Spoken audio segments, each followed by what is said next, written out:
नमस्कार, मैं रवीश कुमार। ईरान पर हमला शुरू हो गया है। अमेरिका और इसराइल ने ईरान के शहरों पर बमबारी शुरू कर दी और जवाब में ईरान ने भी मध्य पूर्व के देशों में मौजूद अमेरिका के सैनिक अड्डों को निशाना बनाना शुरू कर दिया है। ईरान की सरकारी न्यूज़ एजेंसी के अनुसार दक्षिणी ईरान में हुए हमले में लड़कियों के एक स्कूल में 5 बच्चियों की मौत हो गई।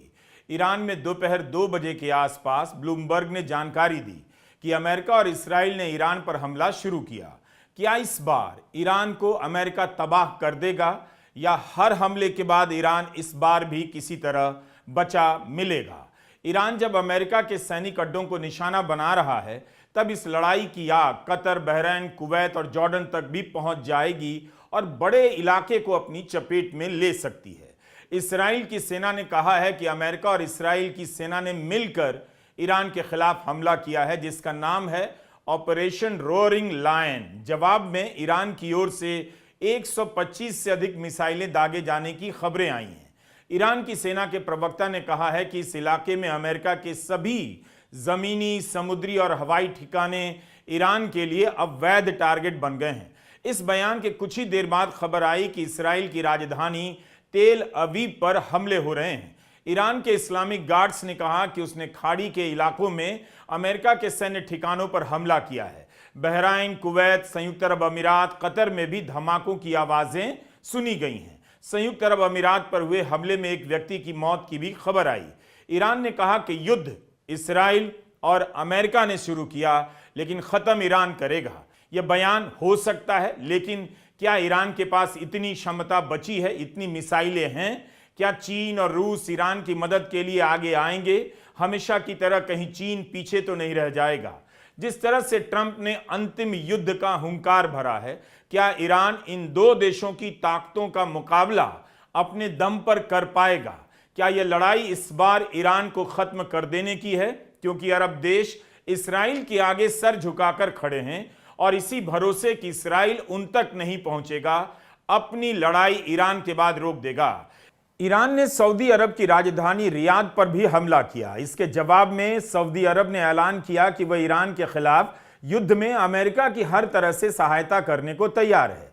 इसका मतलब है अरब देश अमेरिका के साथ ईरान के खिलाफ युद्ध में उतरने का मौका देख रहे हैं। ईरान के भीतर समस्याएं हो सकती हैं, लेकिन क्या यही रास्ता बचा है कि बिना ठोस वजह के किसी देश पर बमबारी शुरू कर दें? अगर ईरान में लोकतंत्र नहीं है, तो क्या ट्रंप और नेतन्याहू अपना फैसला लोकतांत्रिक प्रक्रियाओं से ले रहे हैं, पारदर्शिता के साथ ले रहे हैं? ट्रंप और नेतन्याहू की लाई हुई तबाही दुनिया के हर हिस्से में पहुंचने वाली है। बस उस काम को कभी ट्रंप तो कभी और नेता अपने देश में पूरा कर रहा होगा। ट्रंप ने कहा कि ईरान में सत्ता परिवर्तन की शुरुआत हो चुकी है और यही करना उनका उद्देश्य है। A short time ago, the United States military began major combat operations in Iran. Our objective is to defend the American people by eliminating imminent threats from the Iranian regime, a vicious group of very hard, terrible people. 28 फरवरी शनिवार की सुबह Tehran और अन्य शहरों पर मिसाइलें छोड़ी गईं। हमले की शुरुआत इसराइल ने की और बाद में ट्रंप का बयान आया कि ईरान के खिलाफ बड़ा अभियान शुरू हो गया। इसराइल इस हमले को प्रीएम्प्टिव स्ट्राइक कह रहा है, जिसका कोई तुक नहीं। कई दिनों से अमेरिका ईरान पर हमले की बात कर रहा था। ईरान के चारों तरफ अपने युद्धपोतों को और लड़ाकू विमानों की तैनाती कर रहा था। इसके बाद भी कह रहा है ईरान हमला ना कर दे, उससे बचने के लिए हमला किया गया। प्रधानमंत्री मोदी जब इसराइल गए, तभी से इन मामलों के एक्सपर्ट लिखने लगे कि उनके वापस लौटते ही 27 से 28 फरवरी को हमला शुरू हो जाएगा, और ऐसा ही हुआ। लिखने वाले का यही मतलब था कि हमला अमेरिका या इसराइल करेगा। किसी ने नहीं कहा कि चारों तरफ से घेरे जाने के कारण ईरान कभी भी हमला कर सकता है। ईरान ने किया भी नहीं, इसलिए बचाव में किया गया हमला यह कैसे कहा जा सकता है? युद्धपोत अमेरिका तैनात करे, युद्ध की धमकी अमेरिका दे और ईरान कहीं युद्ध ना कर दे, इसलिए युद्ध भी अमेरिका करे। एक साल के भीतर ईरान पर यह दूसरा हमला है। पिछले साल जून में इसराइल ने ईरान पर हमला किया। उस हमले में अमेरिका को कूदना पड़ा। 12 दिनों तक युद्ध चला। उस युद्ध में ईरान ने इस्राइल के आयरन डोम के मिथक को ध्वस्त कर दिया। तमाम दावों के बीच इस्राइल को नुकसान तो पहुंचा दिया। अंत में अमेरिका B-2 बॉम्बर लेकर आया। परमाणु ठिकानों को नष्ट करने के नाम पर युद्ध खत्म किया गया। जून के हमले के बाद अमेरिका और इस्राइल ने दावा किया कि ईरान के परमाणु ठिकानों को नष्ट कर दिया गया, लेकिन तब इस बार क्यों हमला हुआ, किसी को समझ नहीं आ रहा। क्या सत्ता परिवर्तन के लिए किसी देश पर बमबारी की जा सकती है? खुद अमेरिका के अखबारों में एक्सपर्ट कह रहे हैं कि ईरान पर हमले की वजह साफ नहीं, इसलिए ट्रंप हमला करने में समय ले रहे हैं। इस्राइल की सेना IDF का बयान है कि इस हमले के लिए अमेरिका और इस्राइल महीनों से तैयारी कर रहे थे। 28 फरवरी को पश्चिमी और पूर्वी तेहरान में मेहराबाद एयरपोर्ट पर हमला हुआ। खबर आई कि ईरान के खुफिया मंत्रालय, रक्षा मंत्रालय, एटॉमिक एनर्जी ऑर्गेनाइजेशन और पार्चिन सैन्य कॉम्प्लेक्स पर हमला किया गया। हमले के 1 घंटे के भीतर कौम, खुरम्माबाद, इस्फहान और तबरीज से हमले की खबरें आने लगीं। सूत्रों के हवाले से जानकारी आई कि सुप्रीम लीडर 86 वर्षीय अयातुल्ला खामेनेई को सुरक्षित जगह पहुंचा दिया गया है। कुछ देर बाद अपुष्ट खबरें आईं कि ईरान के रक्षा मंत्री और सेना के अध्यक्ष आमिर हतामी की हत्या कर दी गई है, लेकिन बाद में खबर झूठी निकली। हमले के 2-2.5 घंटे बाद इस्राइल की सेना ने अपने ट्विटर हैंडल पर जानकारी दी कि ईरान ने इस्राइल की ओर मिसाइलों का हमला कर दिया है। हमले को रोकने के लिए डिफेंसिव सिस्टम तैनात किए गए हैं। यह हमला रमजान के महीने में हुआ है। आपको याद होगा, गजा पर जब बमबारी चल रही थी तब मार्च 2024 में संयुक्त राष्ट्र में एक प्रस्ताव पेश हुआ कि रमजान के महीने भर के लिए युद्ध विराम किया जाए। उस प्रस्ताव के खिलाफ केवल 14 वोट पड़े और अमेरिका ने मतदान में हिस्सा नहीं लिया। कई बार लगता है कि ईरान और गजा पर हमले की स्क्रिप्ट बहुत पहले लिखी जा चुकी थी। हम और आप बस उसके हिसाब से हमला देख रहे हैं। इस्राइल कहता भी है कि इसकी तैयारी बहुत पहले से की गई। साफ है, ये दोनों देश किसी भी तरह से ईरान पर हमला करना चाहते हैं, ईरान को अपने कब्जे में लेना चाहते हैं। अमेरिका और इस्राइल बेलगाम हो गए, जहां चाहते हैं हमला करते हैं। बाकी दुनिया तमाशा देखती है, अमेरिका और इस्राइल के लिए तालियां बजाती है, कभी निंदा कर देती है कहने के लिए, तो कभी इन्हीं दोनों देशों के साथ खड़ी रहती है। इसकी शुरुआत गजा से हुई, लेबनान, सीरिया, यमन से होते हुए ईरान पहुंची है, लेकिन आप नहीं कह सकते कि ईरान के बाद खत्म हो जाएगी। उसके बाद अरब देशों की भी बारी आएगी। दुनिया में जो भी हो रहा है उसे सभी को समझने की जरूरत है। कुल मिलाकर आधे दर्जन से भी कम नेता हैं आप सभी की जिंदगी मनमाने तरीके से नष्ट कर रहे हैं। आपको इसलिए भी समझना चाहिए कि अगर दुनिया में कानून की बनाई व्यवस्था नहीं बचेगी तो आपके पंचायत या मोहल्ले में भी कोई व्यवस्था नहीं बचेगी। अगर दुनिया ने कानून और व्यवस्था के रास्ते चलना छोड़ दिया तो आप आम लोगों की जिंदगी किसी भी देश में मुश्किल और बदतर हो जाएगी। इस हमले की कीमत आप भी चुका रहे हैं। अमेरिका के हमले के जवाब में ईरान ने स्ट्रेट ऑफ होर्मुज को तबाह करने की चेतावनी दी है। अगर ऐसा हुआ तो तेल की सप्लाई पर असर पड़ेगा। इसकी कीमत वे लोग भी चुकाएंगे जिनका इस युद्ध से कोई संबंध नहीं। हम और आप इस वीडियो के जरिए केवल युद्ध नहीं देख रहे, बल्कि इस युद्ध के बहाने यह भी देख रहे हैं कैसे इस्राइल और अमेरिका को कोई नहीं रोक पा रहा। बोर्ड ऑफ पीस जैसी फर्जी संस्था बनाने वाले नेता से दुनिया में शांति नहीं आएगी। वो एक दरबार है जहां राजा के सामने सारे देश के नेता दरबारी की तरह पेश हो रहे हैं। अमेरिका के लिए आतंक या परमाणु हथियार सिर्फ शब्द भर हैं जिनके नाम से यह हमला करता है और युद्ध का खेल रचता है। कोई तर्क नहीं, कोई सबूत नहीं, तो आतंक का नाम दे दो और ईरान पर हमला कर दो। कई बार लगता है यह अमेरिका और इस्राइल की मेहरबानी है कि दोनों ने नक्शे पर किसी भी देश के ऊपर अपनी उंगली नहीं रखी और उसे अपना गुलाम घोषित नहीं किया है। अभी तक ये अपने पड़ोस में ही उत्पात मचा रहे हैं। जो लोग गजा पर इस्राइल की बमबारी को हमास के हमले के बदले सही ठहराते थे, आज उन लोगों से पूछिए, उनके पास भी जवाब नहीं होगा। इसलिए याद रखिए, ये देश आतंकवाद से नहीं लड़ रहे, लोकतंत्र से नहीं लड़ रहे, बल्कि आतंक के नाम पर, लोकतंत्र के नाम पर ही मुल्कों को कुचल रहे हैं। इस्राइल जो भी चाहता है दुनिया उसी के हिसाब से चलती है। अमेरिका में कई लोग कह रहे हैं ईरान पर हमला अमेरिका की मर्जी से नहीं, इसराइल की मर्जी से किया गया है। ईरान के दोनों ओर अमेरिका ने अपने 9 सैनिक बेड़े तैनात कर दिए हैं। यूएसएस जेराल्ड आर फोर्ड को ईरान के करीब तैनात किया गया।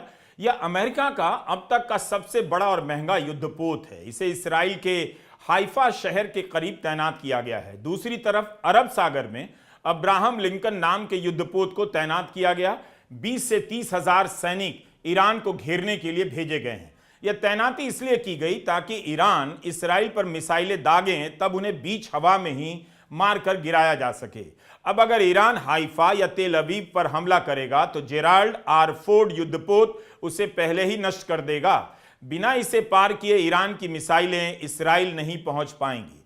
अब जब भी ईरान मिसाइलें दागेगा अमेरिका से पहले टकराएगा, जिसके कारण यह युद्ध और बड़ा हो जाएगा। अमेरिका ने 13 अरब डॉलर के युद्धपोत को यही सोचकर तैनात किया कि ईरान पहले अमेरिका से भिड़े और इसराइल को नुकसान पिछली बार की तरह ना हो।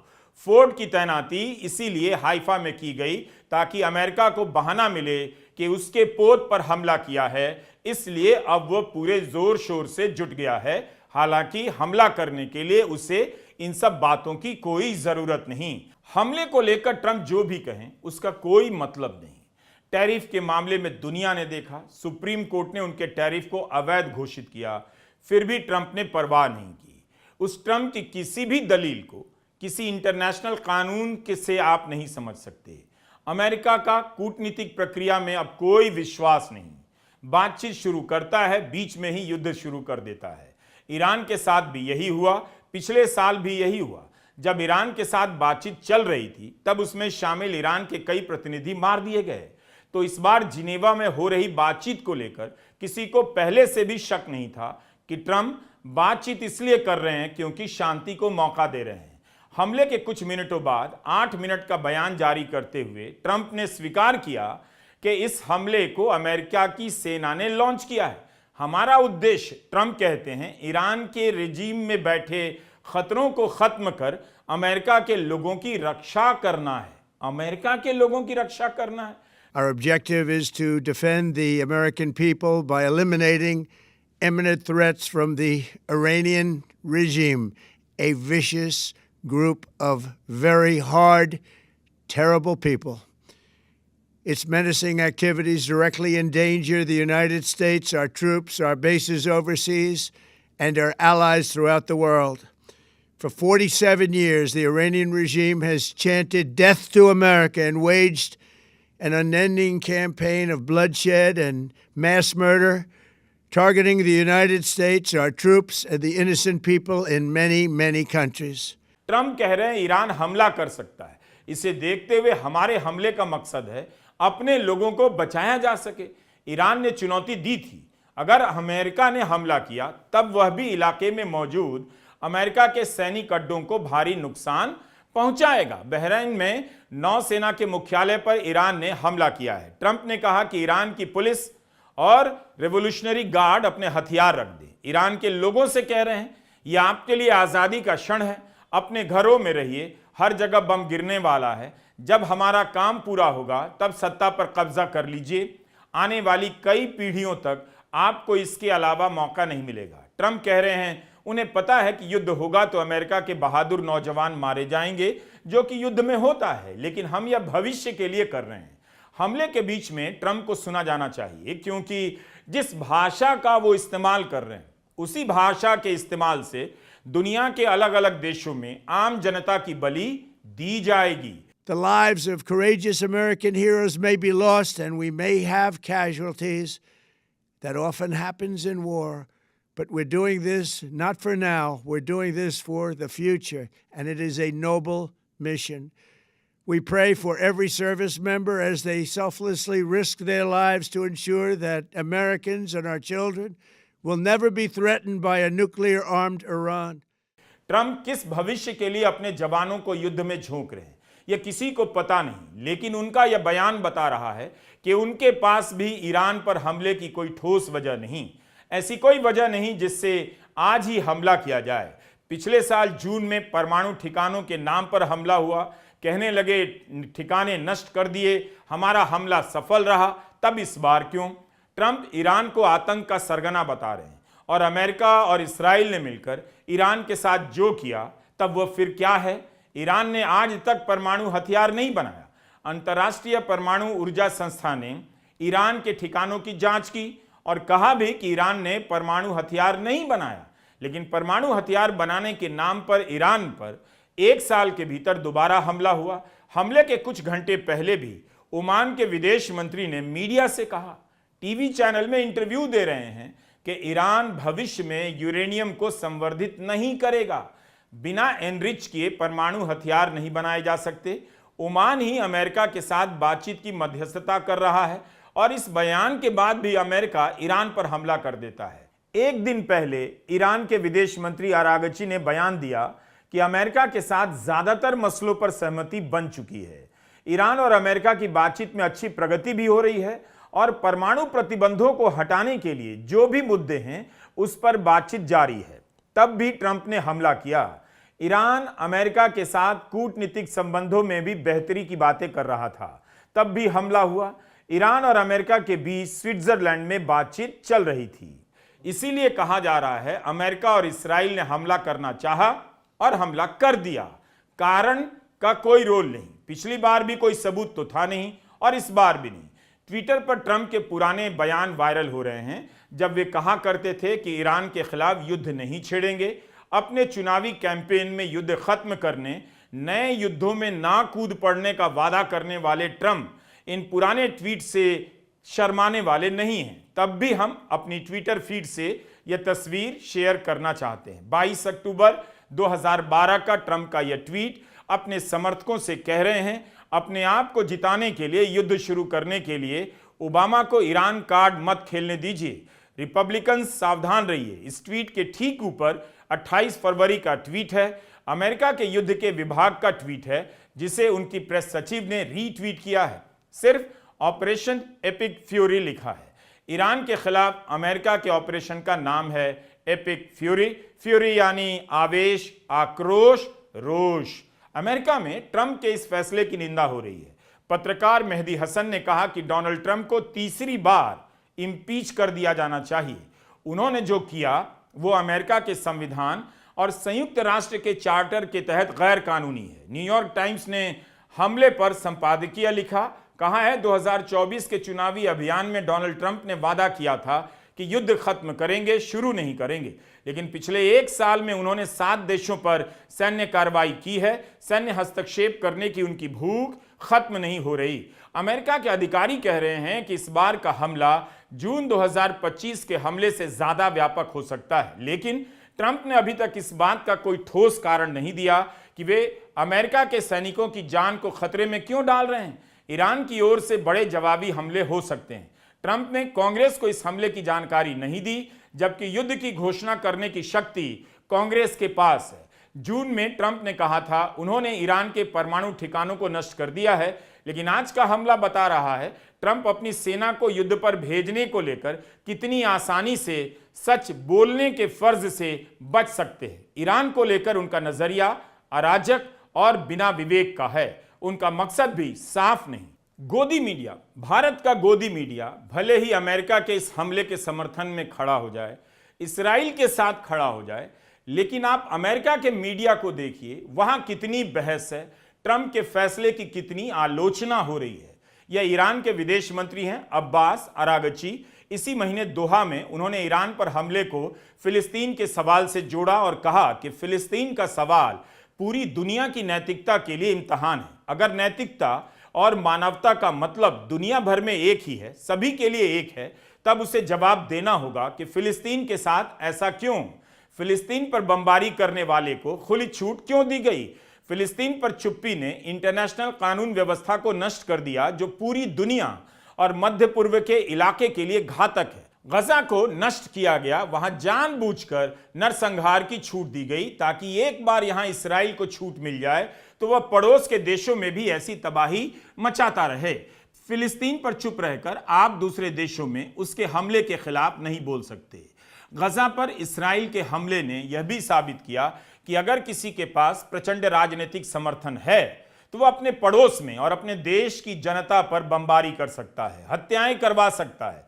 इसराइल को सैनिक विस्तार की खुली छूट मिल गई है, लेकिन दूसरे देश अपनी सुरक्षा का उपाय करें तो उन पर प्रतिबंध लगा दिया जाता है। Israel weapon of mass destruction बना सकता है, लेकिन कोई और देश वैज्ञानिक तरक्की करे तो उस पर इसके नाम पर प्रतिबंध लगा दिया जाता है। इस पूरे इलाके को ताकत के दम पर बदला जा रहा है। एक आदमी को कानून से ऊपर उठकर खुली छूट मिल गई है, इससे शांति नहीं आएगी। ट्रंप और नेतन्याहू पर किसी बात का असर नहीं। ट्रंप ने जब वेनेजुएला पर हमला किया तब यूरोप के देश चुप रहे, लेकिन जैसे ही ग्रीनलैंड को हथियाने का ऐलान किया, यूरोप के देशों को संप्रभुता याद आने लगी। लेकिन क्या अब उन्हें ईरान के समय संप्रभुता की बात याद आएगी जो वो ग्रीनलैंड के लिए कह रहे थे? क्यूबा का हाल देखिए, किस तरह से घेराबंदी की गई है।